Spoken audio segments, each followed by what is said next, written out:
Alright, chapter 26, we're on to. Chapter 25 was short. It was just basically the reaction of the neighbors over the death of Tom Robinson and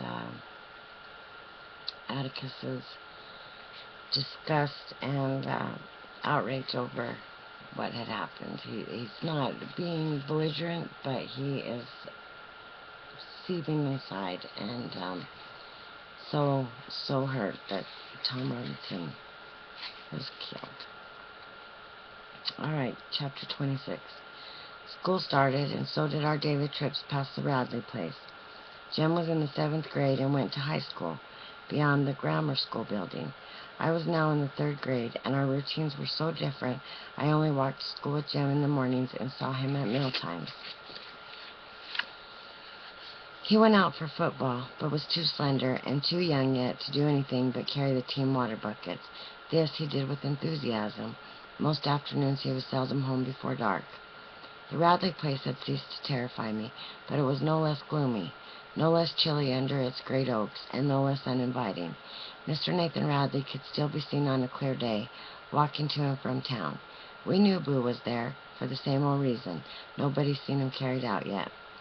I sometimes felt a twinge of remorse when passing by the old place, at ever having taken part in what must have been sheer torment to Arthur Radley. What reasonable recluse wants children peeping through his shutters, delivering greetings on the end of a fishing pole, wandering in his collards at night? And yet I remembered 2 Indian head pennies, chewing gum, soap dolls, a rusty medal, a broken watch, and a chain. Jem must have put 'em away somewhere. I stopped and looked at the tree one afternoon. The trunk was swelling around its cement patch. The patch itself was turning yellow. We had almost seen him a couple of times, a good enough score for anybody. But I still looked for him each time I went by. Maybe someday we would see him. I imagined how it would be. When it happened, he'd just be sitting in the swing when I came along. "How-do-you-do, Mr. Arthur," I would say, as if I had said it every afternoon of my life. "Evening, Jean Louise," he would say, as if he had said it every afternoon of my life. "Right pretty spell we're having, isn't it?" "Yes, sir, right pretty," I would say, and go on. It was only a fantasy. We would never see him. He probably did go out when the moon was down and gaze upon Miss Stephanie Crawford. I'd have picked somebody else to look at, but that was his business. He would never gaze at us. "You aren't starting that again, are you?" said Atticus one night when I expressed a stray desire just to have one good look at Boo Radley before I die.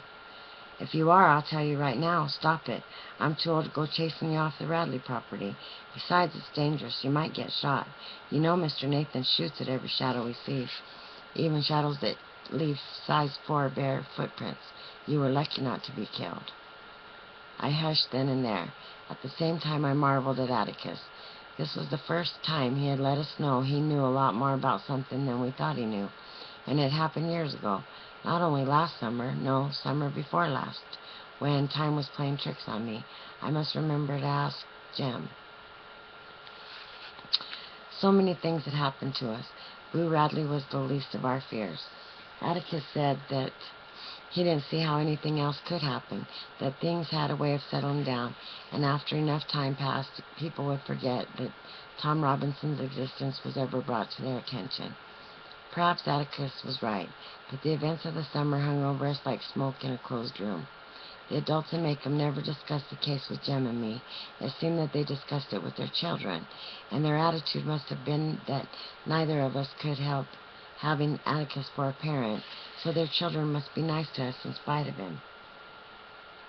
The children would never have thought that up for themselves. Had our classmates been left to their own devices, Jem and I would have had several swift, satisfying fistfights apiece and ended the matter for good. As it was, we were compelled to hold our heads high and be respectfully a gentleman and a lady. In a way, it was like the era of Miss Henry Lafayette Dubose without all her yelling. There was one odd thing, though, that I never understood. In spite of Atticus's shortcomings as a parent, people were content to re-elect him into the state legislature that year, as usual, without opposition. I came to the conclusion that people were just peculiar. I withdrew from them, and never thought about them until I was forced to. I was forced to one day in school. Once a week we had a current events period. Each child was supposed to clip an item from a newspaper, absorb its contents, and reveal them to the class. This practice allegedly overcame a variety of evils. Standing in front of his fellows encouraged good posture and gave a child poise. Delivering a short talk made him word conscious. Learning this current event strengthened his memory, and being singled out made him more than ever anxious to return to the group. The idea was profound, but as usual in Maycomb, it didn't work very well. In the first place, few rural children have access to newspapers, so the burden of current events was borne by the town children, convincing the bus children more deeply that the town children got all the attention anyway. The rural children who could usually brought clippings from what they called the grit paper, a publication spurious in the eyes of Miss Gates, our teacher. Why she frowned when a child recited from the grit paper, I never knew, but in some way it was associated with liking fiddling, eating syrupy biscuits for lunch, being a holy roller, singing Sweetie Sings a Donkey, and pronouncing it donkey, all of which the state paid teachers to discourage. Even so, not many of the children knew what a current event was. Little Chuck Little, 100 years old in his knowledge of cows and their habits, was halfway through an Uncle Natural story when Miss Gates stopped him. Charles, that is not a current event. That is an advertisement. Cecil Jacobs knew what one was, though. When his turn came, he went to the front of the room and began, Old Hitler. Adolf Hitler, Cecil, said Miss Gates. One never begins with old anybody. Yes, ma'am, he said. Old Adolf Hitler has been persecuting Cecil. No, ma'am, Miss Gates, it says here. Well, anyway, old Adolf Hitler has been after the Jews, and he's putting them in prisons, and he's taking away all their property, and he won't let any of them out of the country, and he's washing the feeble-minded. Yes, ma'am, Miss Gates, I reckon they don't have sense enough to wash themselves. I don't reckon an idiot could keep himself clean. Well, anyway, Hitler started a program to round up all the half-Jews, too, and he wants to register them in case they might want to cause him any trouble, and I think this is a bad thing, and that's my current event. Very good, Cecil, said Miss Gates, puffing. Cecil returned to his seat. A hand went up in the back of the room. How can he do that? Who do what? Asked Miss Gates patiently. I mean, how can Hitler just put a lot of folks in a pen like that? Looks like the government would stop him, said the owner of the hand. Hitler is the government, said Miss Gates, and seizing an opportunity to make education dynamic, she went to the blackboard. She printed democracy in large letters. Democracy, she said. Does anyone have a definition? Us, somebody said.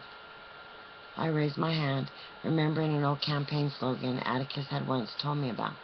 What do you think it means, Jean Louise? Equal rights for all, special privileges for none, I quoted. Very good, Jean Louise, very good, Miss Gates smiled. In front of democracy, she printed, We are a. Now, class, say it all together. We are a democracy. So we said it. And then Miss Gates said, that's the difference between America and Germany. We are a democracy, and Germany is a dictatorship. Dictatorship, she said. Over here, we don't believe in persecuting anybody. Persecution comes from people who are prejudiced. Prejudice, she enunciated carefully. There are no better people in the world than the Jews, and why Hitler doesn't think so is a mystery to me. An inquiring soul in the middle of the room said, Why don't they like the Jews, you reckon, Miss Gates? I don't know, Henry. They contribute to every society they live in, and most of all, they are deeply religious people. Hitler's trying to do away with religion, so maybe he doesn't like them for that reason. Cecil spoke up. Well, I don't know for certain, he said. They're supposed to change money or something, but that ain't no cause to persecute them. They're white, ain't they? Miss Gates said, When you get to high school, Cecil, you'll learn that the Jews have been persecuted since the beginning of history, even driven out of their own country. It's one of the most terrible stories in history. Time for arithmetic, children. As I never liked arithmetic, I spent the period looking out the window. The only time I ever saw Atticus scowl was when Elmer Davis would give us the latest on Hitler. Atticus would snap off the radio and say, I asked him once why he was impatient with Hitler, and Atticus said, because he's a maniac. This would not do, I mused, as the class proceeded with its sums. One maniac and millions of German folks. Looked to me like they'd shut Hitler in a pen instead of letting him shut them up. There was something else wrong. I would ask my father about it. I did, and he said he could not possibly answer my question because he did not know the answer. But it's okay to hate Hitler? It is not, he said. It's not okay to hate anybody. Atticus, I said, there's something I don't understand. Miss Gates said it was awful, Hitler doing like he does. She got real red in the face about it. Well, I should think she would. But, yes. Oh, nothing, sir. I went away, not sure that I could explain to Atticus what was on my mind, not sure that I could clarify what was only a feeling. Perhaps Jem could provide the answer. Jem understood school things better than Atticus. Jem was worn out from a day's water carrying. There were at least 12 banana peels on the floor by his bed, surrounding an empty milk bottle. "What you stuffing for?" I asked. "Coach says if I can gain 25 pounds by year after next, I can play," he said. "This is the quickest way." "Well, if you don't throw it all up, Jem," I said. "I want to ask you something." "Shoot." He put down his book and stretched his legs. "Miss Gates is a nice lady, ain't she?"